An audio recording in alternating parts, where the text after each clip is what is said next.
sorry, chatting at the break, because I am here with someone that I deeply love and respect. And by the way, he brought his dog, Sophie, here, who I've met many times.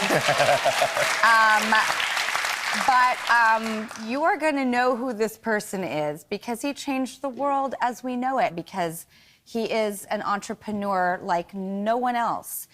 He remains the active CEO of his company, and it's a company that changed all of our lives. The founder of Airbnb and my dear friend, Brian Chesky.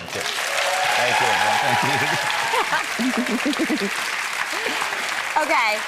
When I was getting to know you and you told me about how you founded Airbnb, I mean, I know I could read about this, but you tell me, like, how did, in a nutshell, you start Airbnb? Yeah, I mean, it's a really crazy story. I never intended to be an entrepreneur. My parents, my mom's here, we were social workers growing up. I didn't ever imagine starting a company.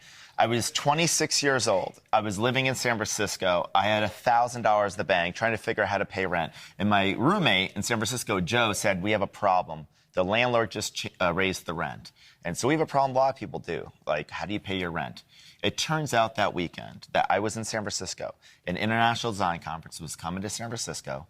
All the hotels in San Francisco were sold out. And we had this idea. Well, what if we turned our house into a bed and breakfast for the conference?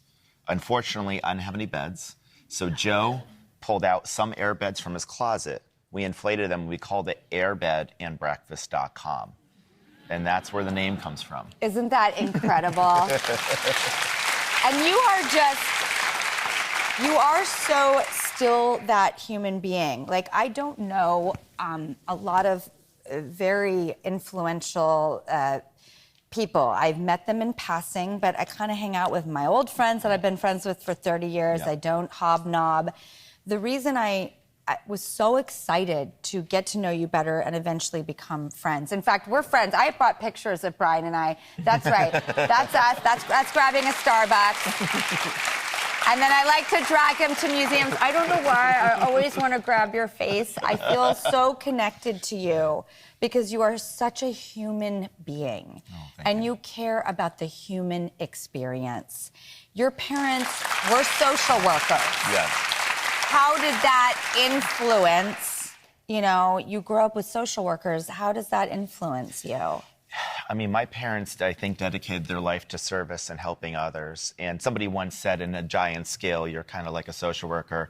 I mean, I think, like, Airbnb, people ask me, when we started Airbnb, people thought the idea was crazy. Somebody told me, I hope that's not the only idea you're working on.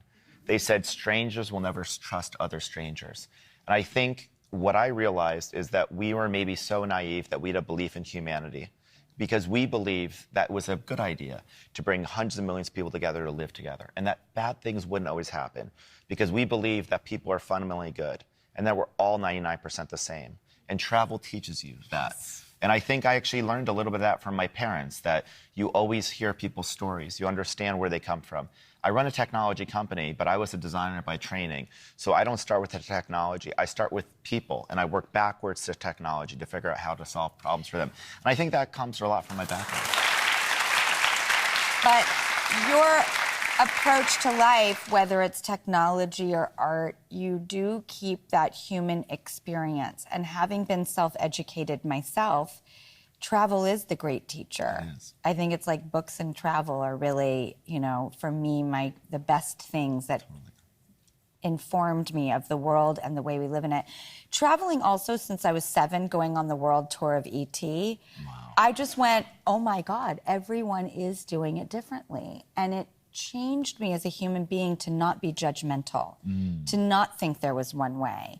And your new program at Airbnb, it's something we've talked about, which is the best recs as far as recommendations, and some of the best guidance can come from opening your mind to what other people have seen and done. So talk to me about what you're doing now, because I love it. It's so great. So most people know Airbnb for homes. But we thought, what if people could monetize the biggest asset in their life, which is not their home, but their time? and that what if you could Airbnb more than Airbnb? So we launched earlier this year services and experiences. Experiences, for example, are like multi-hour activities that you can do with other people. So you can make pasta with a grandma in Italy and Tuscany, or you can you go on an art history tour with a professor that teaches art history. And the other cool thing is you can meet other guests. So other guests are on the experience with you. And I always find that one of the best ways to learn about other people is to walk in their shoes. It's actually the best way to change someone's mind about other people. You ever notice people that have the strongest opinions of other people are the people without passports?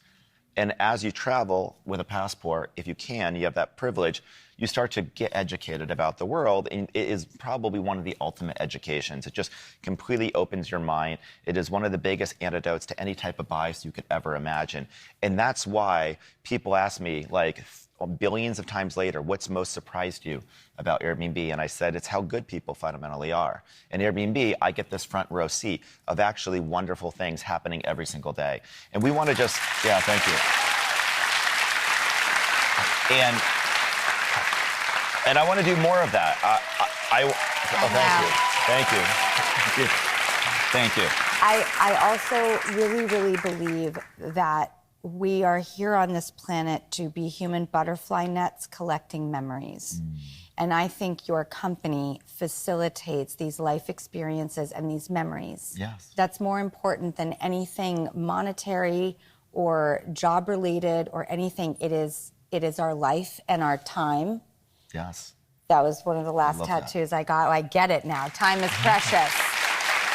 By the way, whenever I'm going on Airbnb to look at a place, I definitely get enamored with the superhost. Yes. I'm like, ooh, how did you do that? How did you get to be so good at what you do?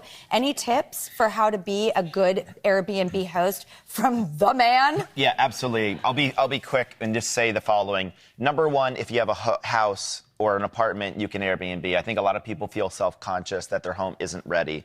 It totally can be. People are looking to live in like a local, and so they want to live in a real house that people live in. And just walk in the guest shoes. Imagine somebody's walking into your house. What are 2 or 3 surprise moments that you want? Maybe in the bedroom, there's some towels set up. Maybe in the bathroom, a surprise. Maybe kitchen, something to welcome them, some snacks. Really, really simple. Just be yourself. If you'd be surprised, people love authenticity. By the way, your home is so authentically you. You have your art, you have your cereal boxes, you have your memorabilia. So, you are saying this as someone who lives that. Oh, by the way, you host your house. I still host. You're so different. Nobody's like you, Brian. Oh, thank you. Thank you, Drew. Brian Chesky, everybody. We'll be right back. Thank you.